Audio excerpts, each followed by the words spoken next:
안녕하세요. 날씨가 좀 오락가락하죠. 추웠다가 더웠다가 막 낮에는 또 더웠다가 또 밤에는 또 좀 쌀쌀해지고 좀 날씨가 좀 그런 것 같습니다. 제가 전에 그 한 반년 전쯤인가 그때 이제 한번 수요집회 때 제가 올라왔었는데 그때 제가 구원 간증을 아마 했었던 걸로 제가 기억이 납니다. 그래서 오늘은 서두에 그 구원받은 이후에 또 어떻게 살았는지 혹시 궁금해 하시진 않겠지만 한번 뭐 말씀드려도 괜찮을 것 같다는 생각이 좀 들어서 예, 좀 말씀드리고자 합니다. 제가 그, 그 잠실에 이제 2004년까지 다니고 제가 이제 다른 모임에서 이제 그 모임을 다니고 한 20년 정도 이제 좀 세월이 흘렀던 것 같은데요. 그동안 저도 이제 직장 생활도 하고 뭐 이제 일을 하면서 좀 지냈던 것 같습니다. 그리고 제가 지금 하는 일이 그 이제 의사들이 이제 1년에 두 번씩 춘계 학술 대회랑 추계 학술 대회라는 거를 이제 개최하는데 그 학술 대회를 이제 개최를 하면은 필요한 그 이제 대행 업체들이 있어요. 그래서 제가 그 대행 업체를 한 10년 정도 이제 다니고 이제 따로 나와서 제가 이제 일을 혼자 하기 시작한 지 또 한 10년 정도 된 것 같습니다. 그래서 지금까지 한 20년 정도 이제 같은 업종에서 이제 일을 하기 시작한 것 같은데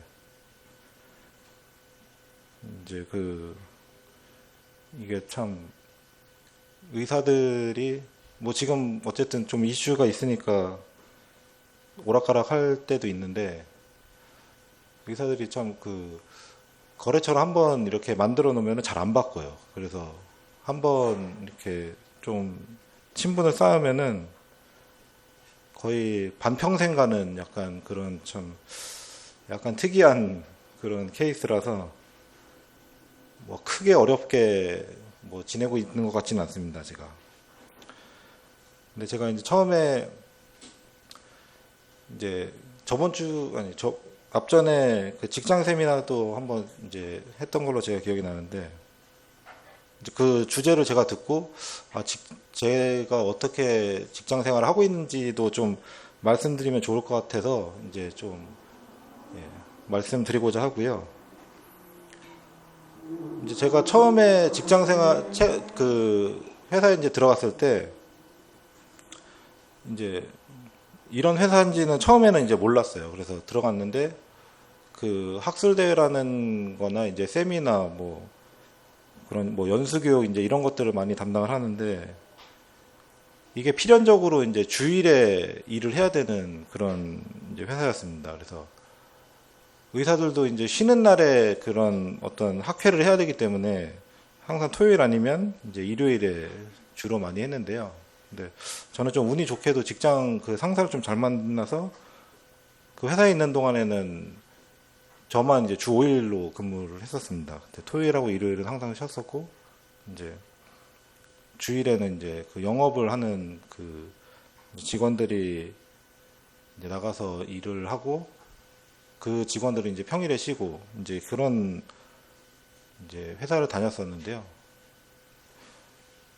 이제 제가 한 3년 정도 그 회사를 이제 다니다가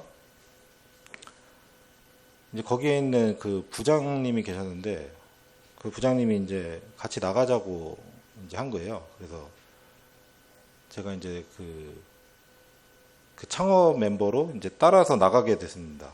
그래서 이제 3년 정도 일하다가 제가 이제 필요하다고 해서 제가 이제 나갔는데 그때부터 조금 이제 신앙생활에 문제가 좀 생기기 시작했는데요. 그 전에 다닐 때는 이제 회사의 직원들이 한 100명 정도 됐었기 때문에 제가 굳이 안 나가도 됐었기 때문에 이제 주 5일 제가 이제 평일에만 일할 수 있는 그런 좀 혜택이 있었는데 이제 그 창업 멤버로 갔을 때는 직원이 이제 10명밖에 없어서 이제 필연적으로 이제 나가야 되는 이제 상황이 생긴 거예요. 그래서 처음에는 일요일만 좀 빼달라고 이제 말씀드렸었는데 본인도 이제 기독교라고 그러면서 이제 야, 다 그렇게 사는 거야. 약간 이런 식으로 해서 이제 그때부터 이제 주일에 이제 일을 하기 시작한 거예요, 제가. 그래서 이제 점차 뭐 한 주 빠지고 두 주 빠지고 이제 이런 식으로 하면서 한 달에 반은 이제 못 나가고 뭐 반은 이제 나오고 이제 이렇게 몇 년이 좀 지속되다 보니까 어느 순간부터는 나가는 게 교회를 나오는 게 이제 귀찮아지기 시작한 거예요. 사람이 참 뭔가 그런 마음의 간사함이 있어서 또 그렇게 한 몇 년이 또 흘렀더니 이제 어느 순간부터는 또 마음이 처음에는 이제 그런 교회를 못 나가는 거에 대한 어떤 그런 무거운 마음이 있었는데 몇 년이 지나니까 오히려 아무렇지도 않은 그런 저의 모습을 좀 보게 되는 것 같습니다. 근데 제가 그때를 좀 뒤돌아봐서 생각을 해보면은 혹시 제 마음에 만약에 성령님이 안 계셨으면은 전 그대로 그냥 세상으로 나갔을 것 같아요. 그 어떤 직업에 대한 그런 욕심도 좀 있을 때였고 그래서 그렇게 몇 년을 지내다가 참 주님이 저를 생각하신다는 거를 제가 깨닫게 된 게 그렇게 몇 년 생활하다가 오히려 주님이 이제 넌 안 들어오면 이제 죽을 것 같다고 이제 말씀하시는 것 같았어요.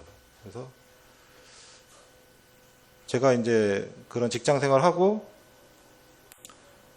이제 몇 년 지났을 때 이제 결혼도 하고 이제 라엘이를 낳을 때쯤이었는데 그때부터 저의 어떤 마음에 이제 변화가 좀 오기 시작한 거예요. 아, 이대로 살다가는 이건 죽도 밥도 안 되고 오히려 나한테 굉장히 안 좋은 결과가 올 수 있겠다라는 그런 생각을 좀 하게 됐습니다. 그래서 아, 이거를 내가 어떻게 해야 되지? 근데 이 직장이라는 게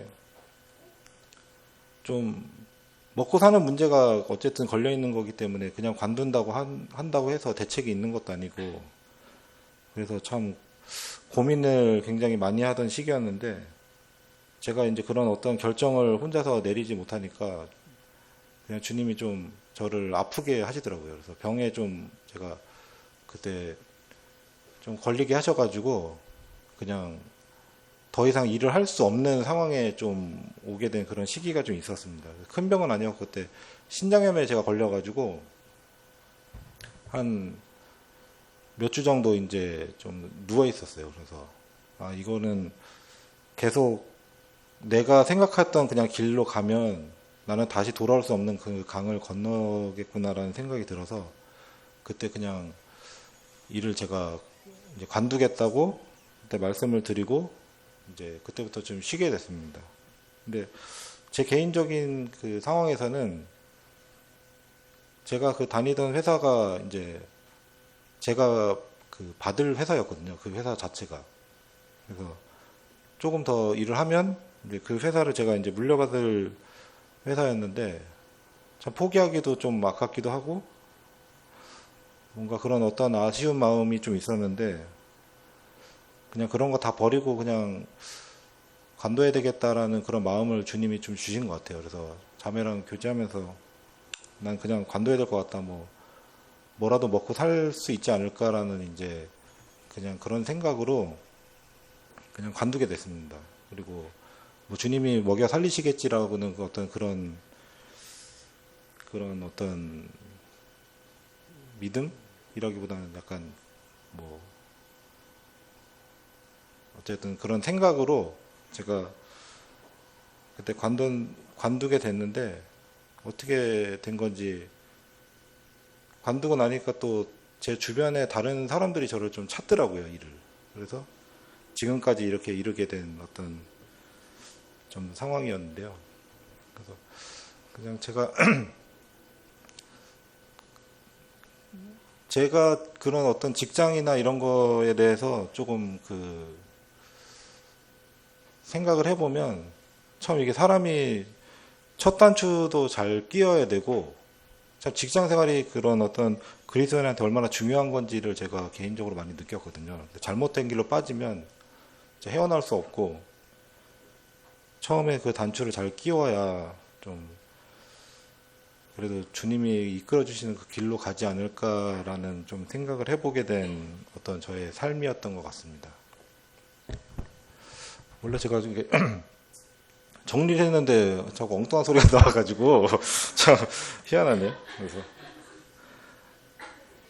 원래 말씀에 그 데살로니가전서 5장 19절에 성령이 소멸치 말고라는 그 말씀이 있는데, 제가 참 제 자신의 한 10년 전쯤을 돌아보면 성령이 소멸되고 있었거든요. 그래서 참 이 소멸되지 않는 그 그리스도인의 어떤 본인의 그런 결정과 노력이 필요하다는 좀 그런 생각을 좀 해봤습니다. 그래서 원래는 제가 오늘 주제가 어차피 이게 아니었기 때문에 또 그냥 한 귀로 듣고 한 귀로 흘리시면 될 것 같고요. 제가 오늘 좀 말씀드리고 싶은 거는, 제가 이게 말을 잘 못해서 적은 거를 그냥 읽는 걸로 해야 될 것 같습니다. 그래서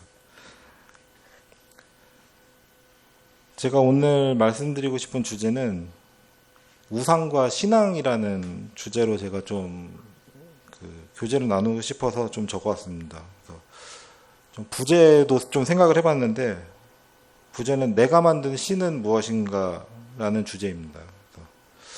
저희가 우상이라고 하면은 보통 금송아지나 돌이나 어떤 나무로 만든 형상을 좀 떠올리기 쉬운데요. 그 프리드리 니체라는 사람이 있는데, 그 사람이 이제 철학자인데요. 우상의 황혼이라는 그 책에서 세상에는 실체보다 우상이 더 많다라고 이제 말을 했습니다. 이 말은 우리가 눈에 보이지 않는 우상들에 둘러싸여 있다는 그 의미로 의미라고 생각을 하고요. 어쨌든 우상은 성경에서 하나님께서 가장 엄격하게 금하신 것 중에 가장 첫 번째라고 생각이 되어집니다. 신앙생활을 하면서도 삶의 다양한 요소들이 점점 하나님보다 앞서게 되고, 결국 제 마음속에서 하나님이 차지해야 할 자리를 다른 것들이 대신하는 경우가 심심치 않게 발생하는 것을 보게 됩니다. 제가 드리는 말씀은 제가 설명을 잘 못해서 오해가 생길 수도 있지만, 그냥 그렇게 생각할 수도 있구나라는 생각으로 너그럽게 이해해 주시면 감사하겠습니다. 먼저 우상숭배에 대한 경고는 말씀에 많이 나오는데요. 제가 이제 몇 구절 좀 적어 놓은 걸 읽어 드리겠습니다. 출애굽기 20장 3절에서 4절에 너와 나 이외에는 다른 신들을 내게 두지 말라. 너를 위하여 새긴 우상을 만들지 말고 그것들에게 절하지 말라. 그리고 또 시편 115편 4절에서 8절에 그들의 우상들은 그 은과 금이요 사람의 손으로 만든 것이라. 입이 있어도 말하지 못하며 눈이 있어도 보지 못하며 귀가 있어도 듣지 못하며. 또 고린도전서 10장 14절에 그러므로 내 사랑한 자들아 우상 숭배하는 일을 피하라. 이렇게 말씀에 여러 군데 나와 있습니다. 그럼에도 불구하고 우리는 여전히 우상을 만들고 섬길 때가 있습니다. 왜라고 생각하시는가요? 그 이유는 인간의 타락한 본성 때문이라고 생각합니다. 아담과 하와의 타락 이후에 인간은 하나님보다 다른 것에 의지하려는 경향을 가지게 되었습니다. 그리고 현대 사회에서 이런 우상의 형태는 더욱 다양해지는 것 같습니다. 우리는 하나님보다 더 중요하게 여기는 것들을 우상으로 만들곤 합니다. 어떻게 보면 쉽게 떠올리는 것들이 가수나 배우 이런 것들이 우상이라고 생각할 수도 있겠지만, 저는 오늘 돈, 탐심과 꿈, 그리고 성공, 또 직장, 또한 그 자녀에 대한 부분도 우상이지 않을까라는 생각으로 오늘 말씀드리고자 합니다. 이제 첫 번째로, 돈은 대표적이기도 하고 가장 조심해야 될 우상이라고 이제 생각되어집니다. 돈에는 신성을 띠게도 할 수 있고, 돈을 사랑하고 숭배하고 복종하게 만드는 어떤 그런 무수한 힘이 있는 것 같습니다. 하지만 돈은 사람이 사는데 절대적으로 필요하고 없으면 살기 힘든 세상입니다. 사람은 먹고 살기 위해 돈을 벌어야 하는 것도 맞고요. 또한 그 노동의 대가이기도 하기 때문에 뭐 돈은 당연히 사람들에게 꼭 필요한 존재라고 생각을 합니다. 하지만 어떤 사람은 자신의 삶과 세상을 통제하는 수단을 위해 필요 이상으로 많은 돈을 원하기도 합니다. 돈을 벌고 또한 저축을 하고 아껴 쓰고 검소하게 사는 것이 꼭 나쁜 것은 아닙니다. 하지만 그 마음에 통장에 돈이 두둑해야 안전을 느끼는 사람도 있을 것입니다. 그 저축해둔 돈이 있어야 세상이 철저하게 자신을 안전하게 보호한다고 느끼기 때문입니다. 그 돈 자체의 힘을 우상으로 삼는 것입니다. 나를 보호하는 수단, 나를 돋보이는 수단, 나의 정체성을 나타내는 수단, 나의 가치를 판단하는 수단, 이런 등등 많은 부분에서 돈은 절대 권력 중의 하나입니다. 가장 조심해야 되는 우상이라고 생각합니다. 그리고 두 번째로 탐심과 꿈이라고 생각합니다. 탐심과 지나친 꿈이나 열망이 우리의 우상이 되는 경우가 있습니다. 누가복음 12장 15절에 삼가 모든 탐심을 물리치라 사람의 생명이 그 소유에 넉넉한 데 있지 아니하니라. 또 골로새서 3장 5절에 그러므로 땅에 있는 지체를 죽이라 곧 음란과 부정과 사욕과 악한 정욕과 탐심이니 탐심은 우상숭배니라 라고 이렇게 말씀하셨습니다. 무언가를 하고 무언가를 이루기 위해서 지나치게 열망하는 마음, 그 중에 저는 좀 탐심이 있어가지고, 식탐이 있어가지고 몸이 좀 이렇게 됐습니다. 식탐을 제일 조심해야 될 것 같습니다. 무언가 이렇게 집착하고 빠지는 마음이 생기지 않게 조심해야 합니다. 또한 로마서 1장 23절에서 24절에 썩어지지 아니하는 하나님의 영광을 썩어질 사람과 금수와 버러지의 형상의 우상으로 바꾸었느니라. 그러므로 하나님께서 저희의 마음의 정욕대로 더러움에 내어버려 두사 저희 몸을 서로 욕되게 하셨으니 이렇게 말씀하셨는데 목표를 세우고 또 꿈을 이루기 위해 노력하는 것이 물론 좋은 일입니다. 하지만 그 꿈이 우리의 전부가 되어버리고 하나님보다 더 중요해진다면 그것 또한 우상이 될 수 있습니다. 목표를 삼고 노력하는 것이 안 좋다는 게 아니고 그 목표, 꿈이 나 자신을 삼킬 수 있다는 말씀을 드리고 싶습니다. 승부욕이 높은 사람들은 세상에서는 성공하기 쉬울 수 있지만 그 승부욕이 자신의 모든 것을 그 목표에만 몰두하게 만들 수 있습니다. 또 세 번째로 직업이라고 생각합니다. 직장은 우리의 생계를 책임지는 중요한 요소입니다. 하지만 승진 또는 연봉 인상 또 사업하는 사람들에게는 사업의 성공이 나의 신앙보다 앞선다면 하나님보다 직장을 더 중요하게 여긴다면 그건 역시 우상이 될 수 있습니다. 우리는 때때로 하나님께서 기뻐하시는 선택을 해야 할 순간을 맞이합니다. 그 순간에 손해를 감수하면서도 하나님을 선택할 수 있는가? 만약 그렇지 않다면 우리는 직장을 우상으로 삼고 있을 가능성이 큽니다. 주님의 뜻을 행하기 위해서 손해를 감수할 의향이 우리에게 없다면 직장이 우리에게 우상이 될 수 있습니다. 또 네 번째로 자녀 양육입니다. 부모에게 자녀는 당연히 무엇보다 소중한 존재입니다. 저 또한 자녀를 키우고 있기 때문에 당연한 얘기로 들립니다. 하지만 자녀의 성공과 미래를 지나치게 염려하고 자녀를 위해서라면 무엇이든 해야 한다는 생각이 하나님보다 앞선다면 이라는 그런 물음표를 생각하게 됩니다. 창세기 22장 1절에서 2절에 이후에 하나님이 아브라함을 시험하시려고 그를 부르시되 아브라함아 하시니 그가 가로되 내가 여기 있나이다.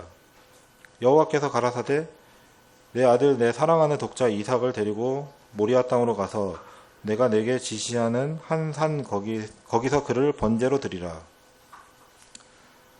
이 말씀처럼 하나님께서 아브라함에게 100세 낳은 자식 이삭을 번제물로 바치라고 하셨을 때를 생각해 보게 되었습니다. 이삭이 처음 태어났을 때 아브라함에게는 가장 큰 기쁨이었을 것입니다. 하지만 어쩌면 그 아들 이삭을 하나님께서 번제물로 드리라는 명령이 없었다면 어쩌면 이삭을 향한 그의 사랑이 우상으로 변하고 있었을지도 모릅니다. 하지만 지체하지 않고 순종함으로 그 위기를 극복했습니다. 오히려 앞장에 21장 11절에 하갈과 이스마엘이 쫓겨날 상황이 왔을 때 아브라함이 그 아들을 위하여 그 일이 깊이 근심이 되었더니라고 되어 있는데, 아브라함에게는 둘 다 소중한 아들이었겠지만 아브라함은 주님의 명령과 언약이 무엇보다 절대적이라는 것을 알 수 있고, 이삭에 대해서는 하나님의 분명한 말씀이 계셨기 때문에 근심조차 없었던 것을 볼 수 있습니다. 히브리서 11장 17절에서 19절에 아브라함은 시험을 받을 때 믿음으로 이삭을 드렸으니 저는 약속을 받은 자로되 그 독생자를 드렸느니라. 저에게 이미 말씀하시기를 내 자손이라 칭할 자는 이삭으로 말미암으리라 하셨으니 저가 하나님이 능히 죽은 자 가운데서 다시 살리실 줄로 생각한지라. 이 말씀처럼 아브라함이 하나님의 언약을 얼마나 신뢰했고 무엇보다 우선이었는지 잘 알 수 있습니다. 어느 누가 아브라함이 하나님의 말씀을 지체 없이 따랐다고 이삭을 사랑하는 마음이 크지 않았다고 하겠습니까? 저 역시 가끔 아이들을 핑계로 많은 것들을 합리화하고 자녀들을 위해서라면 당연히 해야 한다고 여기는 부분들이 있는 것 같습니다. 하지만 자녀를 위한 모든 것이 반드시 하나님께서 기뻐하시는 일은 아닐 수 있습니다. 자녀의 성공을 위해서 세상의 기준을 따르고 하나님보다 더 중요하게 여기고 있다면 그건 역시 우상이 될 수 있습니다. 제가 읽었던 책 내용인데 실제로 아르티미스에게 향을 피우지 않아도 돈과 성공을 세상 최고의 가치로 떠받들면 우리도 자녀의 일종의 인신 제물로 바치는 것이다. 이런 글을 본 적이 있는데 그 글을 보며 참 많이 공감이 되었습니다. 오늘 제가 이렇게 두서없이 그냥 제 생각대로 우상에 대해 말씀드렸습니다. 제 개인적인 생각이고 거의 제 얘기라고 봐도 무방한 것 같고요. 제가 조심해야 될 부분이라고 생각을 하기 때문에 오늘 좀 말씀을 나눠드렸습니다. 그리고 제가 제일 문제라고 생각을 합니다. 그리고 우리는 우리 삶 속에서 무엇이 우상이 되고 있는지를 늘 점검해야 합니다. 몸에 밴 습관이 오래되면 성향이 되고 결국 가치관이 됩니다. 대수롭지 않게 여겼던 것들이 쌓이고 쌓여 나도 모르게 우상이 되어버릴 수 있습니다. 목적지를 입력한 내비게이션은 우리가 길을 잃더라도 계속해서 바른 길로 돌아오라고 경고하는 것처럼 하나님께서 우리는 언제나 바른 길로 인도하고 계심을 믿어야 합니다. 우상이라는 잘못된 방향으로 가지 않고 하나님께서 정해주신 정확한 목적지만 바라보며 나아가길 소망합니다. 이상입니다. 안녕하세요. 네. 우상에 관한 개인적인 분별과 또 말씀을 통해서 우리 용수 형제님께 주신 좋은 깨달음을 또 저희들에게 한 번 더 경종 올려주는 것 같아요. 우리 형제님의 모습은 허허실실 이게 생각이 나요. 뭐라고 그럴까? 외유내강이라고 그럴까요? 좋은 말만 제가 이렇게 계속해 줘야 될 것 같고, 워낙에 상대방을 좀 편하게 해주고, 그리고 뭐 조금이라도 부담스럽고 그러면 그런 문제에 있어서 앞장서서 해결하려고 또 하니까 대인관계에 있어서도 문제가 없을 것 같고, 있는 등 없는 등이지만 분명히 존재감이 확실하며, 그리고 말씀을 중심으로 또 교제할 때도 듣는데 아주 탁월한 은사가 있는 것 같지만 한마디 두마디 이렇게 핵심과 정곡을 잘 나누고 찔러서 이렇게 교제하는 내용들을 간혹 제가 경험을 하게 되는데, 아하, 그렇구나, 허허 실실 전법의 아주 고수구나, 이런 생각을 합니다. 여행 잘 다녀오셨죠? 그래서 제가 절대로 뭐 사오지 말라고 그랬더니 안 사왔어. 다행입니다. 가족 전체가 수요 집회에 이렇게 함께 나온다고 하는 게 이게 좀 보통 일이 아니잖아요. 근데 수요 집회, 물론 뭐 주일날은 가족 전체가 다 나오는 게 있어서 성도님들 뭐 전혀 어려움이 없지만, 주중에 수요일날 성인들도 시간 내어서 이렇게 찾아서 온다는 게 쉬운 일은 아닌데, 저 어딘 줄 아시죠? 정말 멀어요. 먼 데에 있어요. 경기도 어디죠? 용인? 용인. 분당 조금 지나면 죽전? 죽전 쪽이죠? 죽전에서 이렇게 수요 집회 아이들 다 데리고 이렇게 같이 오고, 그러고 또 죽전까지 또 끝나면 가고, 물론 차가 고생을 하는 거지만 그래도 그 마음이 얼마나 이쁘고 좋습니까?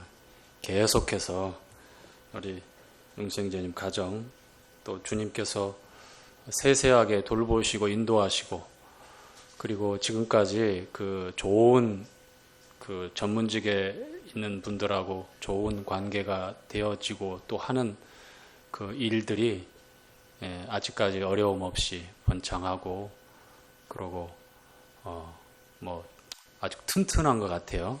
맞습니까? 모르겠어요. 튼튼해야 합니다. 잘 모르겠지만 그냥 지켜보건대 안정적인 것 같다, 이런 생각이 듭니다. 오늘 또 우상에 대해서 저희들에게 경종을 또 울려주는 말씀을 해주신 것 같아요. 특히 이제 자녀들을 키우고 있는 젊은 부모님들 입장에서는 자녀들에 대해서 좀 지나칠 정도로 마음을 쏟고, 뭐 생활의 어떤 우선순위가 딱 정해져 있잖아요. 그렇죠? 그 자리가 하나님이 계셔야 될 자리인지 자녀들을 위해서 마음을 쏟아야 될 자리인지는 모르겠지만, 어느 순간 모든 사람들 삶의 모습들이 그렇게 흘러가고 있으니까 그렇게 하지 않으면 동떨어지고 뒤떨어지고 뒤처질 것 같아서 불안하고, 그래서 어찌됐든 간에 교육이 되었던 뭐 다양한 방법의 자녀들을 위해서 힘대로, 정말 힘대로 수고하는 것 같아요. 자녀들 사랑하는 마음 이해하지만 그것이 우상이 될 수 있다라고 하는 아주 냉엄한 또 말씀에 대해서 우리가 가볍게 생각해서는 안 될 것 같고요. 몇 가지 제시해 준 것들 정말 솔직하게 제가 제일 문제를 조심해야 될 것 같습니다라고 하는데, 뭐 우리 형제님 뿐이겠어요. 저도 들으면서 뜨끔뜨끔했죠. 하나님을 제 삶의 가장 우선순위에 두고 가장 중요한 자리에 가장 구별돼서 특별히 그렇게 생각을 하면서 그렇게 하겠다라, 그런 선택을 하겠다고 하지만, 결국 현실적으로 보면 얼마나 많은 갈림길에서 우왕좌왕하고 망설임 없이 선택하지 못할 때가 많은가, 그리고 후회하고 내가 왜 그랬지, 내가 이거밖에 안 되나라고 생각하지만 뭐 결국 좀 정확하게 내 모습도 보고 마음에 일어나는 그 모습도 잘 봐서 오늘 들은 바 말씀, 과연 우상 숭배하지 말라고 그랬는데 뭐 금은 목속으로 새겨지는 어떤 특별한 형상에 대한 것뿐만 아니라 말씀에서 언급하고 있는 대로 탐심이라고 하는 것들, 아주 강력하게 또아래를 들고 내 생각과 마음을 집어삼켜서 좌우지하고 있는 이 탐욕, 탐심이라고 하는 것. 이것이 우상인 것을 또 가르쳐 주셔서 감사드립니다. 자, 오늘 민수기 22장 말씀 함께 교제할 텐데요. 오늘부터 22, 23, 24장까지 중요 인물이 등장하는데 누구게요? 발람이 나오죠. 발람. 두고두고 성경 곳곳에 발람에 대해서 기록되었을 때 거짓 선지자의 어떤 대명사로 사꾼으로 보여지는, 그리고 이 하나님 말씀에 대해서 분명한 뜻을 가르쳐 주셨음에도 불구하고 그 불순한 동기, 오늘 교제 간증하면서 나눴던 말씀처럼 이 탐욕이 그를 삼키고 있었기 때문에 그거를 절대 포기 못하고 하나님의 말씀을 자기 입장에서 주관적으로 해석하고 하나님도 자기 이익을 따라서 이용해 먹는 아주 그 불행한 말로를 겪고 결국에는 심판을 당할 수밖에 없는 그런 인물이 등장하는데요. 자, 22장 1절 말씀 이렇게 시작됩니다. 이스라엘 자손이 또 진행하여 모압 평지에 진쳤으니 요단 건너편 곧 여리고 맞은편이더라. 자, 출애굽해서 40년째 된 한 7월 정도로 이렇게 보고 있습니다. 이제 마지막 시간이죠. 그렇죠? 요단 동편, 여리고 맞은편에 있는 모압 평지. 출애굽을 해가지고 남아 쭉 하죠. 그 홍해를 건너서 남하를 합니다. 시나이 반도 밑에까지, 시내산 있는 곳까지. 거기서 한 1년 2개월 정도를 머물러 있으면서 율법을, 십계명을 비롯한 율법을 받고, 그 다음에 거기서 이제 하나님께서 이스라엘 백성들과 함께 하시기 위해서 성막이라고 하는 그러한 텐트를 하나님께서 양식대로 보여주셔서 출애굽기 25장에 기록된 내용 이하의 그 방법대로 제작을 합니다. 그리고 이스라엘 백성들이 어떻게 되죠? 진행을 하고 진을 칠 때의 그 순서와 방법을 하나님께서 알려주시죠. 동편, 남편, 서편, 북편. 성막이 중심이 되어지고 역시 성막 주변에 가장 가까이 동쪽에 모세와 아론과 그 제사장 가족들이, 또 그리고 남편, 서편, 북편에 이 레위 지파가 진을 치게 됩니다. 가까이에서. 그리고 그 기준으로 해서 900규빗, 아니죠, 2000규빗, 동서남북 2000규빗 떨어진 상황에서 그 공간을 두고 그 다음에 12지파가 세 지파씩 이렇게 진을 치게 되고, 이제 진행을 할 때에도 하나님께서 가르쳐 주신 방법대로 성막에서 구름이 떠오르게 되면 낮에는 구름 기둥, 밤에는 불 기둥으로 이스라엘 백성들을 호위하고 인도하시는데, 그 기름 기둥이 떠오를 때에 차례대로 진행하게 됩니다. 그래서 진행을 하다가 어떻게 됐죠? 가데스 바네아에서 12장 땅군 보냈고, 결국은 하나님의 약속의 말씀을 불신하고 대적하고 애굽으로 돌아가자. 돌을 들어서 모세를 비롯한 여호수아와 갈렙, 하나님의 약속을 굳게 붙들고 있었던 이 증인들을 없애버리려고 하는 그 반역을 일으키려고 하죠.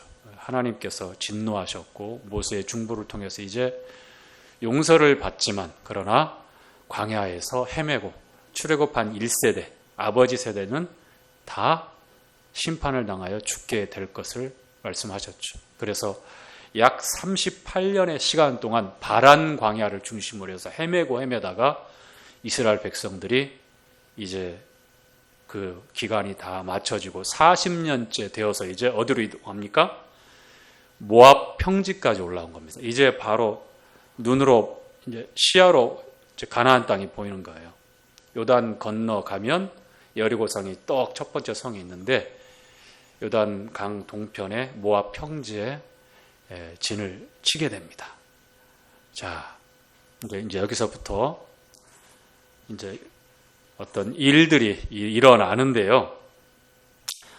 사실 이 모압 평지에서 2차 이제 인구 조사가 인구 조사가 있고 모세도 역시 이제 죽게 되죠. 근데 모산에 올라가서 가나안 땅을 살펴보고 이제 죽게 되는데 그 평지에 다다라서 이제 진을 치고 있는데 이 모압에서 이 이스라엘의 진을 바라보고 이스라엘의 이 세력에 압도되어서 큰 두려움이 모압 땅에 특별히 모압 왕 발락입니다.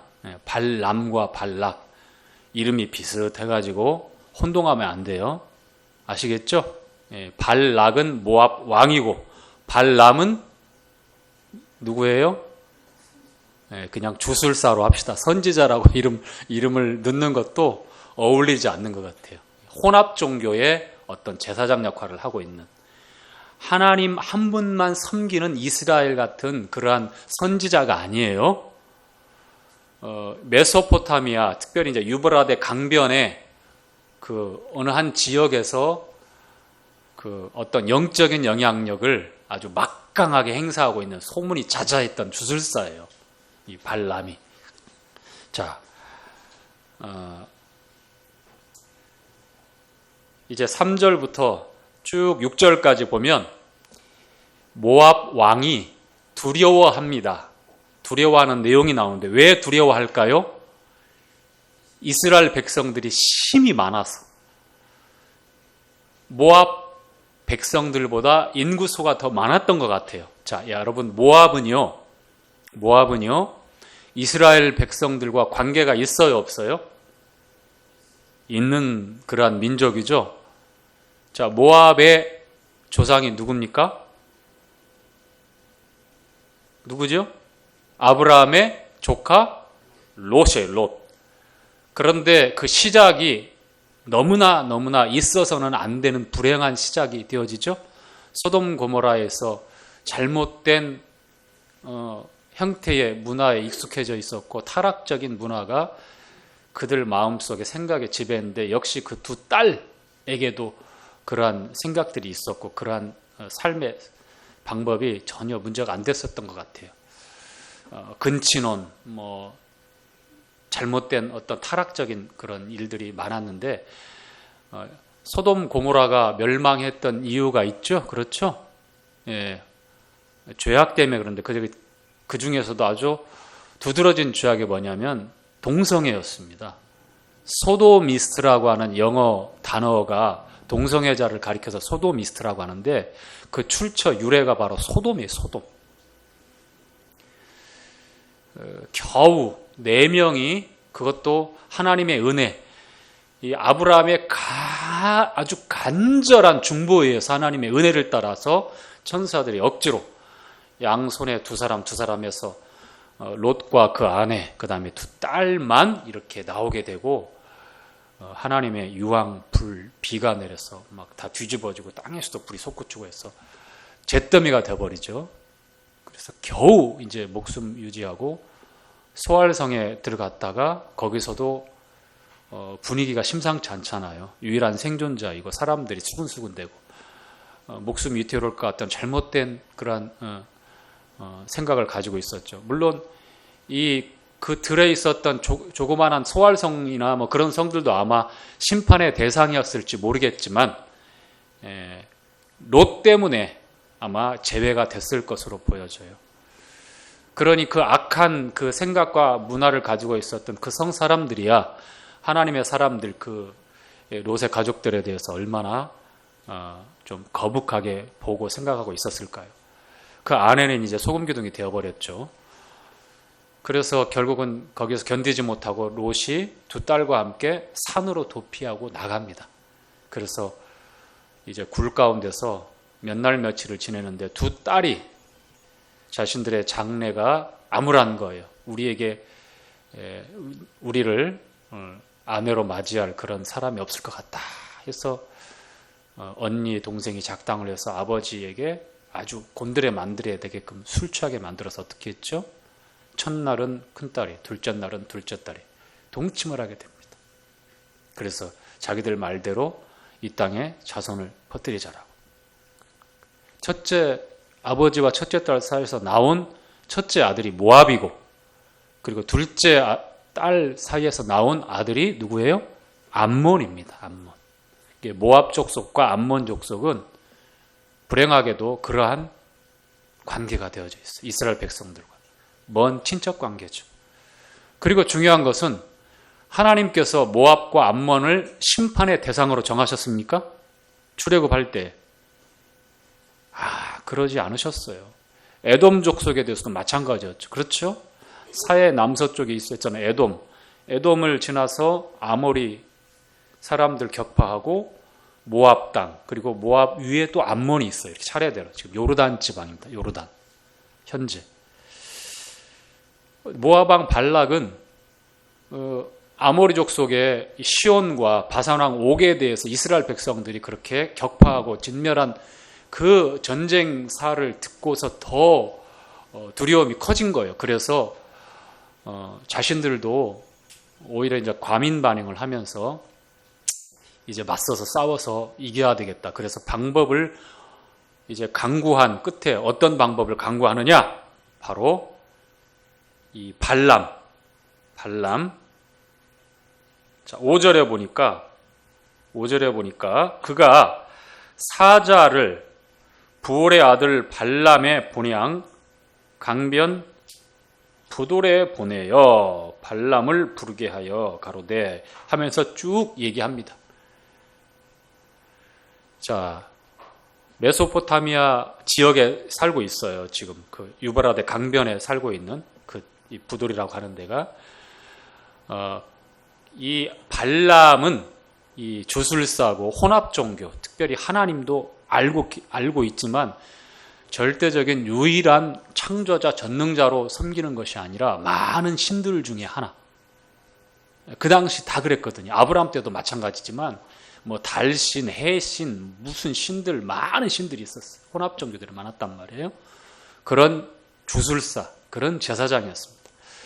그런데 발람이 어떤 재래의식을 하고 어떤 영적인 그 행사를 하고 나서 그 요구 조건에 따라서 이루어지는 일들이 간혹 있었던 것 같아요. 어떤 귀신의 역사인지 마귀의 어떤 능력인지는 모르지만, 그래서 근동에 소문이 나 있었고 모압왕 발락은 이 발람을 이제 익히 들어 그와 같은 신통한 능력을 알고 있기 때문에 그를 불러서 이스라엘을 저주하려고 합니다. 그래서 나약하게 만들어서 전쟁을 해서 이기려고 하는 그러한 방법을 생각했던 거예요.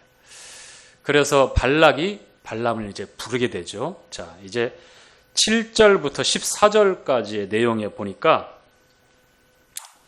이제 모압 장로들과 미디안 장로들이 손에 복술의 예물을 가지고 이제 복채를 가지고 간 겁니다. 가지고 가서 이제 이만저만해서 발락 왕, 모압 왕 발락의 그 메시지를 전하게 되는 거죠. 자, 이 발람이라고 하는 이름이 탐닉하는 자, 참 이름이 참 그러네요. 백성을 파멸시키는 자, 이러한 의미가 있지요. 자, 그 중에 우리 12절에 보면 그와 같은 메시지를 듣고, 자, 발락이 발람에게 제시하는 내용들이 있어요. 와서 우리를 도와달라. 당신이 저주하고 당신이 그딴 영적인 신비한 능력을 따라서 그와 같은 재래의식을 하면 그것이 다 신통하게 이루어지는 걸 알고 있다. 그러니 와서 여기 애굽에서 한 백성이 왔는데 얼마나 중다한지 풀에 있는 들판에 있는 모든 풀들을 다 뜯어먹는 그런 소떼들처럼 그 수가 너무 많고 세력이 힘이 세다. 그러니 약하게 만들고 저주해서 내가 이길 수 있도록 그렇게 해달라라고, 그 대가로 내가 당신이 섭섭지 않게 존귀하게 할 것이며, 그리고 그에 준하는 어마무시한 이 복채, 돈을 주겠다, 이렇게 합니다. 자, 그러자 발람이 11절에, 자 12절에 이제 이렇게 얘기합니다. 자,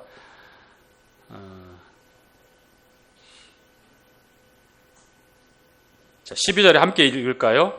시작.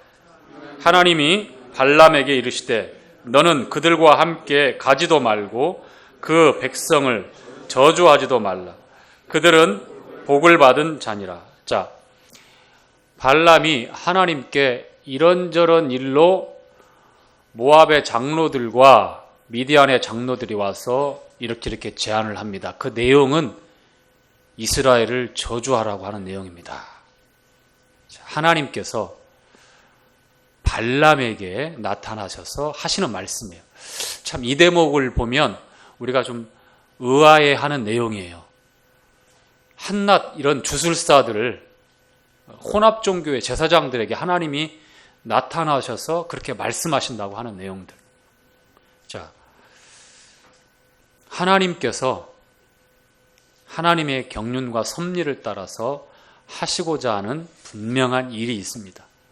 발람을 통해서도 하나님께서 일하시는데 발람에게 분명히 하나님의 뜻을 알려주십니다. 하나님의 뜻이 무엇인지, 우리가 읽었던 말씀에 하나님께서 발람에게 하셨던 말씀 가운데 두 가지 분명한 하나님의 뜻이 나오죠. 뭐가 있습니까? 첫 번째, 그들과 함께 가지 마라. 왜 가지 말라고 말씀하십니까?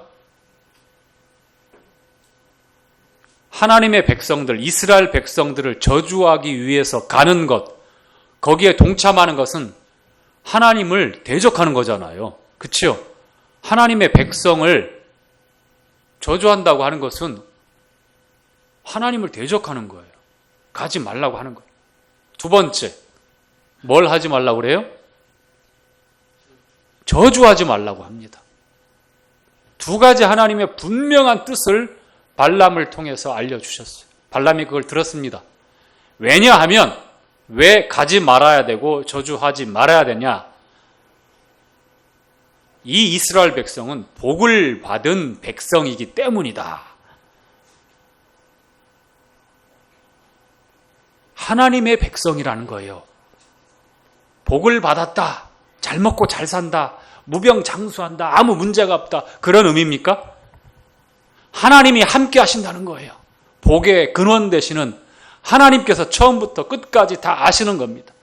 그들을 아시고 안고 일어섬을 아시고 그들의 낮과 밤의 진행함을 인도하시고 그들을 먹이시고 그들을 입히시고 그들을 보호하시고 그들을 징계하여 혼내시는 까닭도 복을 받았기 때문이에요. 제정신 차리게 해서 제대로 살게 하고 올바로 건강하게 세우기 위해서. 이스라엘 백성들이 하나님 말씀 불순종할 때 하나님이 그냥 놔두시지 않으셨잖아요. 복받은 백성이라고 하면 무사 태평하고 아무런 문제 없고 순풍에 돛단 것처럼 내 인생에 오호라디야 쾌기나 칭칭 나네. 내가 왜 이 말이 어울린지는 모르겠지만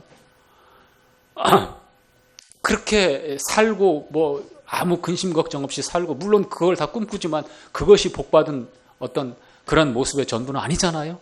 우리에게 하나님이 함께 하시며 우리의 삶을 간섭하시며 우리의 잘못된 부분, 어두운 부분 들추시며 때로는 아프게도 하시고 하나님과 교제하게 하시는 것, 빛 가운데 살게 하시는 것, 영적으로 건강한 내 자식이 되어서 예수님의 모습으로 닮아가는 것. 그게 복받은 성도가 바로 그렇게 사는 것이죠. 이스라엘 백성들을 향해서 하나님의 계획과 뜻이 그거예요. 복받은 백성이라고 말씀하는 겁니다. 가지 말아야 될 이유, 저주하지 말아야 될 이유, 분명한 하나님의 뜻을 보여주시고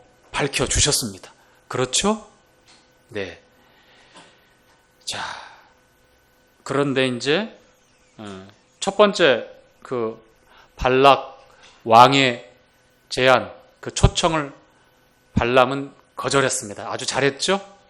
마음이 편했을까요? 정말 좋았을까요? 두 가지 아니죠. 마음이 편했을까요? 불편했을까요? 하나님께서 가지 말라고 하고 저주하지 말라고 했으니까 그렇게 하긴 했는데 발람의 마음은 얼마나 불편한지 모릅니다.